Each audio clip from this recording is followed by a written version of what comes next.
I am doing a quick video on tips when you're starting the carnivore diet or any nutritional protocol that is new, any changes. The reason I decided to make this video today is because there is this reoccurrence that happens with 90 to 95% of the people that I work with. So I will make recommendations on macronutrients. Back up a little bit. Macronutrients are carbohydrate, protein, and fat. We have 3 macronutrients. And so I do make recommendations on how much protein is appropriate, how much fat is appropriate, which types of fat, and how many carbs if they are eating carbs. What I always say multiple times is to go slow. So if you've never tracked before, the first step is to download something like MyFitnessPal, Fat Secret, Carb Manager, Chronometer. So many apps we have that are free that will allow us to search for a food item, plug in the serving size, and then it will literally break down the amount of carbohydrates, fat, and protein that are in this food item, which is so helpful. So you can make a food log and log all of your food for one day, and it will break down your macros for a whole day.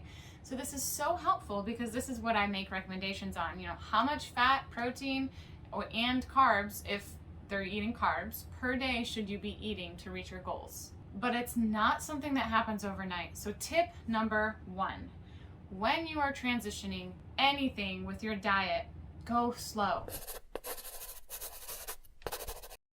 If I am recommending a 2-to-1 fat to protein ratio to someone, that means 2 grams of fat for every 1 gram of protein. This person could have been under eating protein, eating only 50 grams of fat per day, and all of a sudden I'm recommending 1 gram of protein per pound of desired body weight and 2 grams of fat for every 1 gram of protein. So say this person is 5'5" and 115 pounds, and their ideal body weight is 115. So I would say, okay, eat 115 grams of protein per day. This is going to support the mass that you want to maintain, your lean body mass. If you want to build muscle, that will support it, definitely. But we also don't want to overeat protein. So this is a good range. And then 2-to-1 fat to protein, if this person is, having hormonal issues or they have a lot of energy output or whatever, for whatever reason, I would recommend 2-to-1. There are so many reasons. That would mean 2 grams of fat for every 1 gram of protein. So if they're having 115 grams of protein, that would be 230 grams of fat. Okay, so step number 1 is to establish your baseline. What you measure, you can manage. A lot of people are against tracking macros, and I get that, but it's not something that I'm recommending to do long term. But again, I repeat, what you measure, you can manage. So if you are just blindly going at this, we all know that there is a sweet spot for protein and fat and carbs. These levels matter. So why are we just closing our eyes and being blind to the fact that we can actually track these and be in control of them and learn from it? So this is why I recommend tracking. And so if this person doesn't know their baseline, then how can you slowly adjust and adapt to that 2-to-1 fat to protein ratio? It's not something that is wise to do overnight. So if you will first take what you have been eating, a day of what you have been eating before we started working together or before I made recommendations, plug that into MyFitnessPal or whatever tracking app you're using. Use the free version. We're just using it to track macros, nothing else. Just plug in your baseline, and then you know where you're starting. So that way you can go steadily from point A to point B. Point A is where you started. Point B is what I'm recommending. And we don't want to do that overnight because our bodies are adaptive. God created us in a way that we really do adapt to whatever we're given. And so it's wise to go slowly. A couple reasons why. A lot of people have digestive issues. People struggle digesting protein, digesting fat. What you eat is what your body will get used to digesting. So if you're coming from glucose burning, lots of carbs, your body is literally producing digestive enzymes to digest and break down those things. The pH of your stomach will also be different than when you eat more protein and fat. this change does not occur overnight. It occurs over the period of weeks, the span of a couple of weeks. And also, some people run into excess weight gain when they switch, and they're like, how is this possible? I removed sugar and carbs from my diet. All these people are saying that they lost 30 pounds in 2 weeks and they're having all these benefits, and here I am and I've gained 30 pounds from cutting out carbs. And all I'm doing is eating meat and fat. And I'm doing high fat because that's what everyone says I need to do. I hear this and see this all the time. Calories still matter. Fat is very calorically dense. So this method does work. Eventually, you will become leptin sensitive. However, if you're overeating protein, you could be still running on glucose. If you never became fat adapted, you're still running on glucose, you're not burning your own body fat. There are so many things that could get in the way. And so I am against this just eat meat. I'm sorry, but it's not that simple. For some people, it does work. But for, I would say, the majority, we need a little bit more fine tuning. If you really want to reach your goals, and we all have different goals, they're all over the place, whether it be autoimmune, healing your gut, chronic pain, rheumatoid arthritis, losing weight, gaining healthy weight, growing your hair back, getting better testosterone, like enhancing your performance at the gym, brain fog, mood disorders.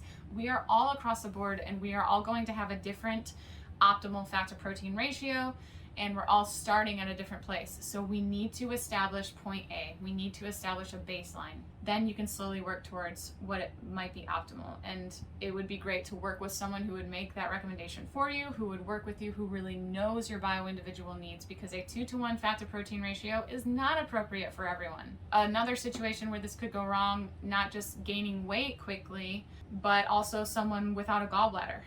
You're going to have a more difficult time digesting fats. So if this person goes overnight, just starts eating 2-to-1 fat to protein, you're going to have a lot of issues. But even someone with a gallbladder, if you're just significantly increasing your fats, I get this all the time. I tell people on the phone, hear me out, please go slow. This week, over the next 7 to 10 to 14 days, we're only going to increase by 5 to 10 grams of fat and protein. We're going to adjust accordingly by 5 to 10 grams. And people don't hear that. What they hear is, she said 2-to-1 to heal, so I'm going to do that as quickly as possible. And then I get a text 2 days later saying, I'm having explosive diarrhea, heart palpitations, nausea, what's going on? And so I ask, well, what are you eating? And they're like, I ate a stick of butter, and I hit my 2-to-1 fat to protein ratio that you recommended. But I also recommended to go slowly. I know that I sound like a broken record right now, but it's because people don't listen to this. You're going to do yourself so many favors if you go slowly. So if you significantly increase your fat overnight and you're not even fat adapted, your body will be more prone to storing this fat. And this is why people gain extra weight. Whereas if you are increasing your calories slowly and healing your hormones slowly, and you're eating more, but you're eating healthy foods to support your hormones, essentially you're going to upregulate your internal organs and your hormones, your thyroid hormone, all of this, and you will become a more efficient fat burner. Your resting metabolic rate can actually rise, and this is in effect a reverse diet, but it doesn't happen overnight. It has to happen over the span of a couple of weeks because the body is adaptive. So again, go slow. Another couple of things that I would recommend when you're first starting out, I can't make specific recommendations for anyone watching, but these are just things, blanket statements that do apply to most people, okay?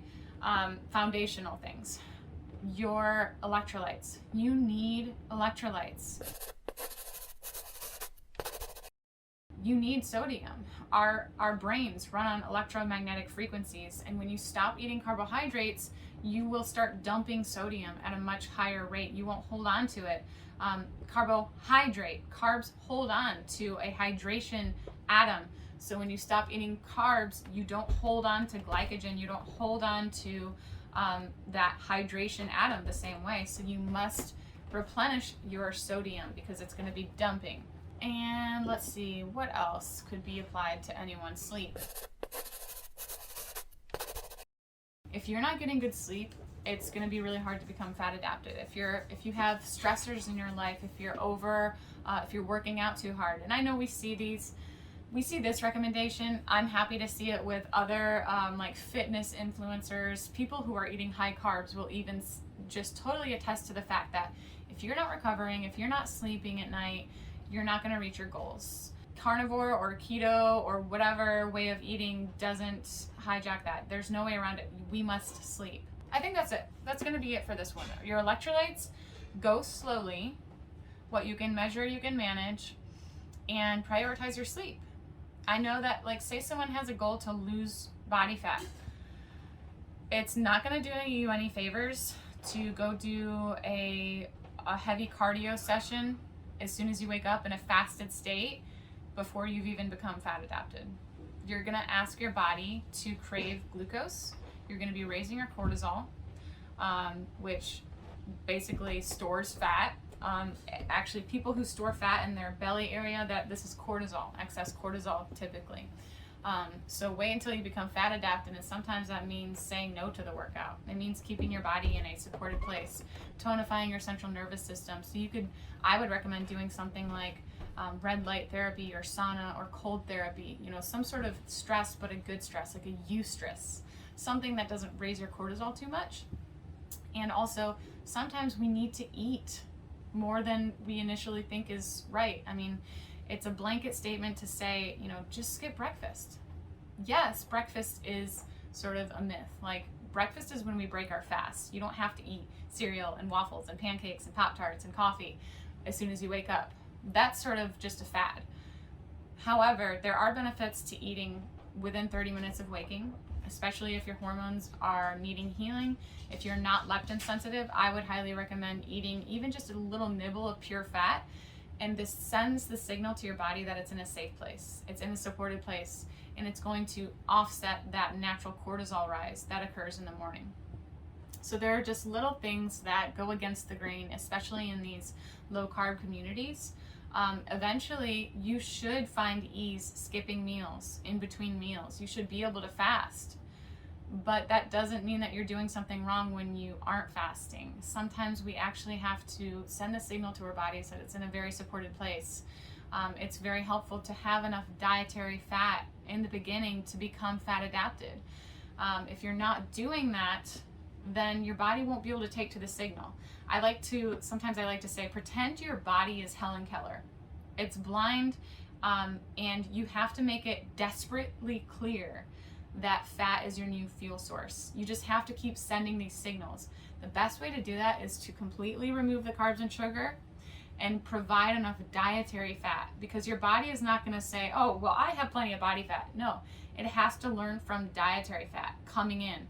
So if it will recognize that you're pulling back on the carbs and sugar. It will see this, because when you run on glucose, we have to eat every 4 hours. You will get a low blood sugar, but if you continue to eat healthy dietary fat, saturated animal fat, which is oxidized and used for fuel, the right types of fat, your body will see that.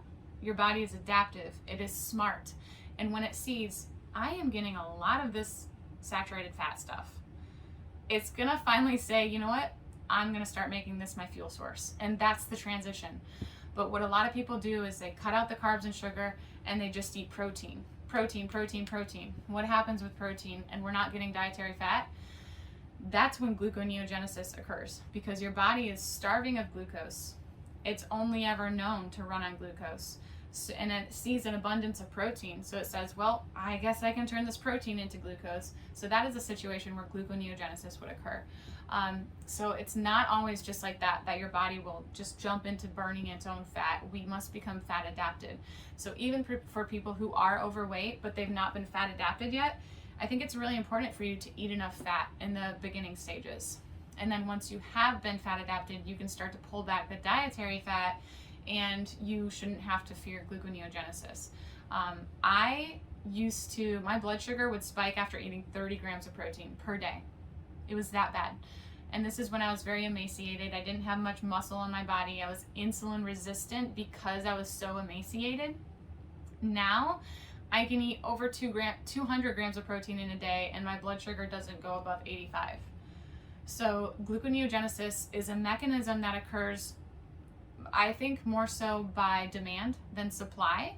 A lot of people think that it's just, if you eat excess protein, it turns to a cupcake in your bloodstream. That's not true. But it's also not true that that never happens. No, it doesn't turn into a cupcake, but for some people who are constantly running in fight or flight mode, they've only ever run on glucose, they're high cortisol, they're not sleeping at night, all of these circumstances have set you up in the situation to convert protein to glucose because your body wants glucose. So this is the time where I would say send those extra signals, like eating a little bit of fat before you go to bed, eating a little bit of fat as soon as you wake up. I'm not talking about half a stick of butter. It's not about the quantity, it's about sending that signal. So even just a nibble during those times when cortisol would be rising and your body would be craving the glucose, let's give it a little bit of fat. And this is how you will become fat adapted. Those are my main tips for starting out. And I'm sure I'll make more videos like this, but go slow. The body is adaptive. You're gonna do yourself favors to learn some patience and consistency. And that's it.